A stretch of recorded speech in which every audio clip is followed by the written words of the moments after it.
Hi people, welcome back to Walking Dead Wednesdays. Today we are going to be talking about episode 2 of season 7 of The Walking Dead called The Well. So first of all, I really enjoyed this episode because it was so different from anything that we've ever seen in The Walking Dead.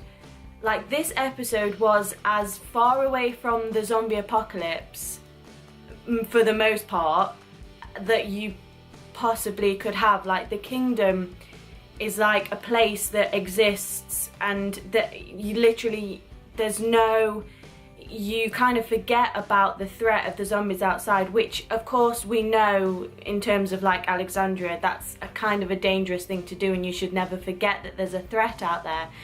But it was really nice to see a community that was really thriving despite the horrors that are going on outside. So, we finally see what has happened to Carol and Morgan. We saw at the end of season 6 that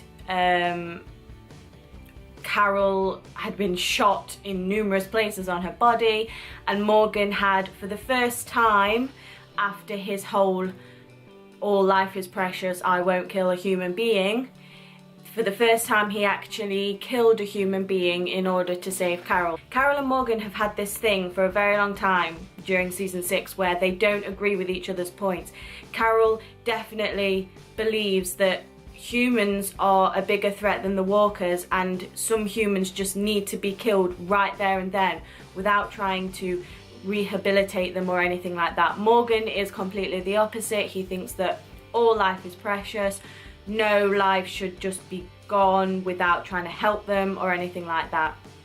So it's an interesting match, the fact that these two have been together practically since the end of season 6, and now going forward into the Kingdom storyline, it's those two together. So Carol is hurt and she is on some sort of device that's pulling her along to the Kingdom with the help of a couple of people from the Kingdom, and then they start getting attacked by walkers, and Carol starts to hallucinate and she sees the walkers as humans. They drift in and out in her consciousness as one minute they're humans, then they're back to being walkers, which is what they actually are, then they're humans again. And yet something is definitely not right with Carol, whether it's the whole, you know, her not wanting to kill people anymore, something to do with that. Something is definitely not right with her. It's not, I don't think it's just a side effect of being shot and just being like kind of out of it. I think it's more going on in her head.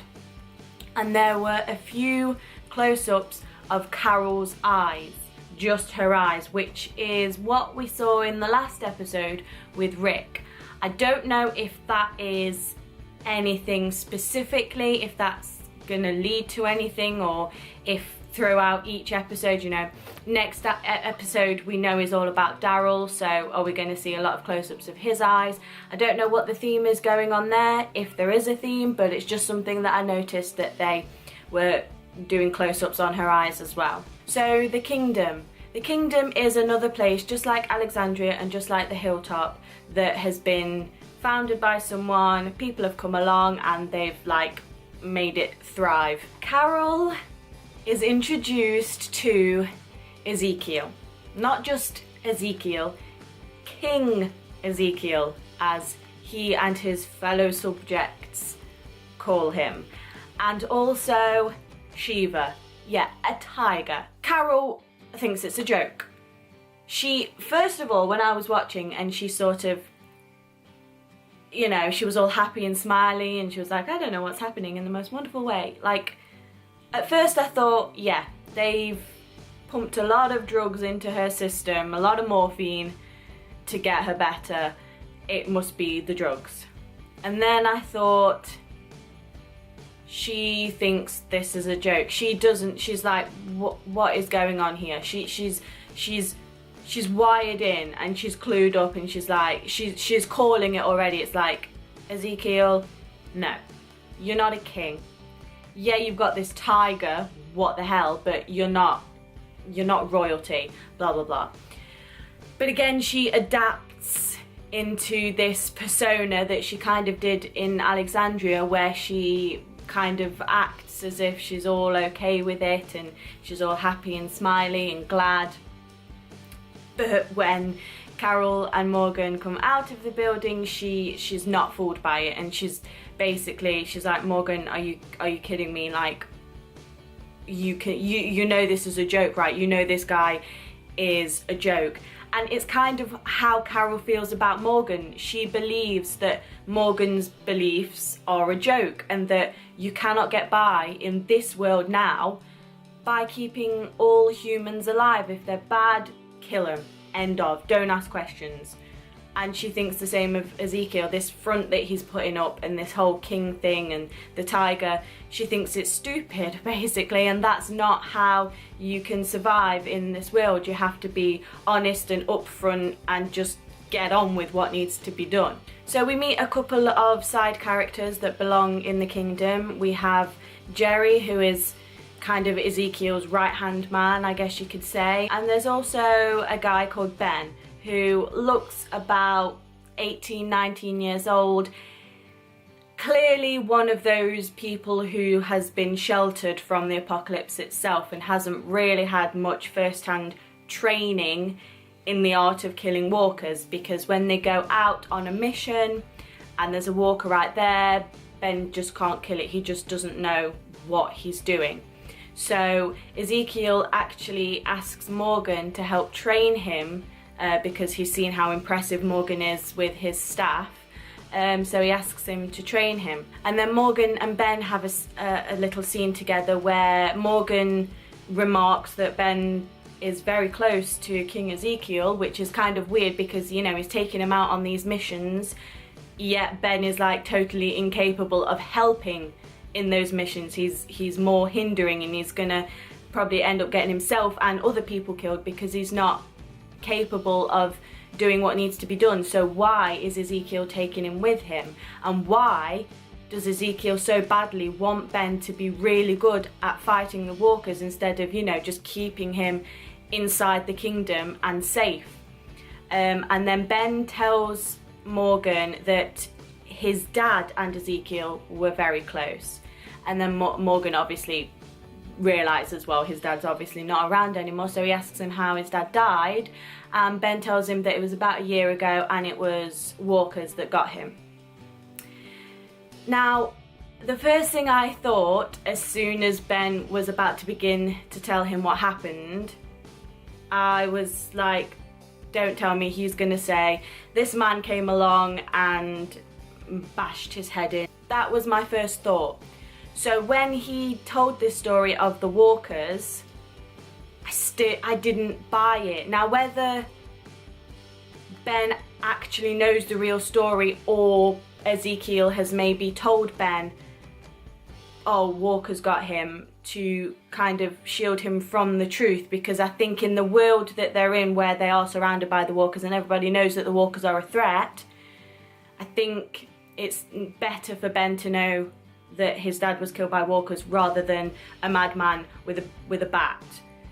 But I do think that maybe Ben's dad did get Lucille, and maybe Ezekiel feels really bad about the fact that that was the guy who got chosen, so he sort of takes it upon himself to take Ben under his wing and try and get him really good at fighting, and that's why he's so concerned about keeping him alive, getting Morgan to train him and everything like that. We know that Ezekiel and the kingdom have met with the Saviours and have been meeting with them for we don't know how long, but that we know that they've been in contact a couple of times, which means that we know that one of them has had the Lucille treatment, because that's how the Saviours work. The question now is which one, and you know, the writers know that we know that that's how it works, so they will probably address that sometime this season in one way or another, and we'll know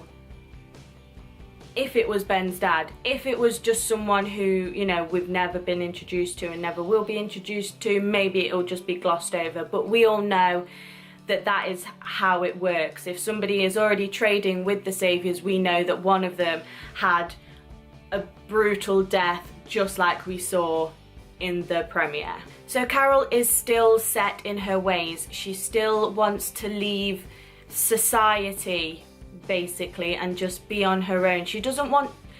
She's not coming across as somebody who wants to die, because if that was the case, she would have let those saviors who were in the car shoot her. She wouldn't have shot them back. She would have just maybe let some walkers eat her.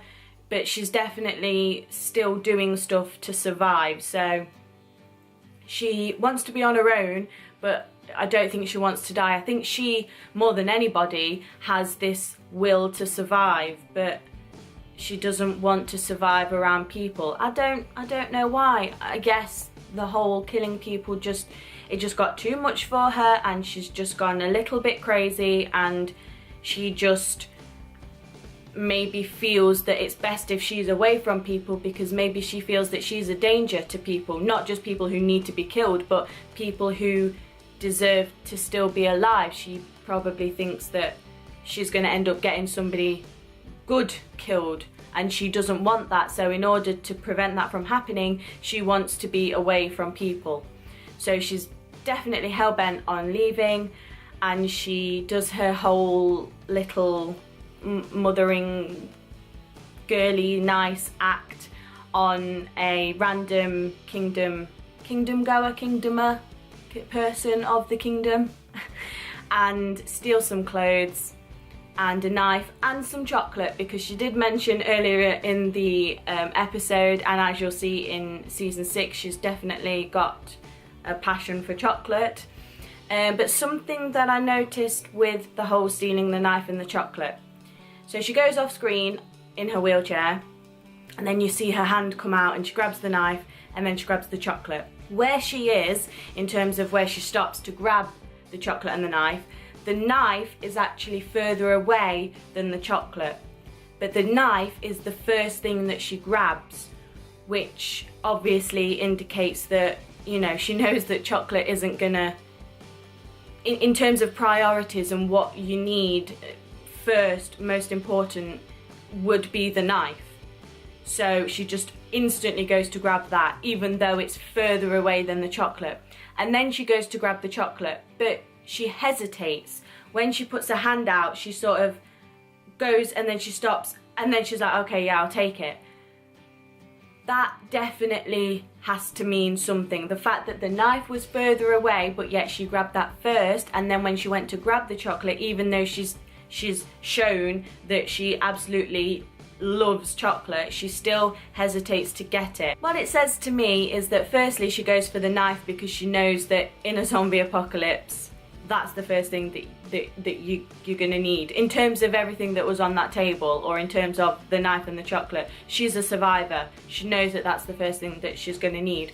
And then the chocolate, she hesitates, even though she herself really loves chocolate, she still hesitates to get it. So is that symbolizing that she's even more, losing even more of her pure self, the self that existed before the apocalypse, and maybe the self that she grew into be, maybe that was supposed to be her true self, but now she's losing it again? I don't know. Will anything like that be addressed so that we get a definitive answer as to why she's acting like that? Maybe, maybe not, who knows. So the next episode, as we know from the previews, is going to focus on what happens when Daryl is taken to the sanctuary, which is the Saviour's compound. I don't think it's going to be an action-packed episode, but I think it's going to be very, you're going to have to keep your eye on a lot of things, and I don't know what's going to happen to Daryl. I personally think he's going to be okay. I'm not someone, because he's not my favourite character, I'm not fearing for his life every single second of the episodes. So I just have this feeling in me that he's going to be fine. But you never know. So we'll see in the next episode. So I'll see you for that reaction next time. Bye. Hey, asshole. How about a smile? How about die? This is nothing. We've been letting you off easy. Yeah, you should see the other group. Sure you don't have that backwards, kid? Oh, how I wish that was true. Yeah, I'm sure. Oh, I don't know who this guy is, but...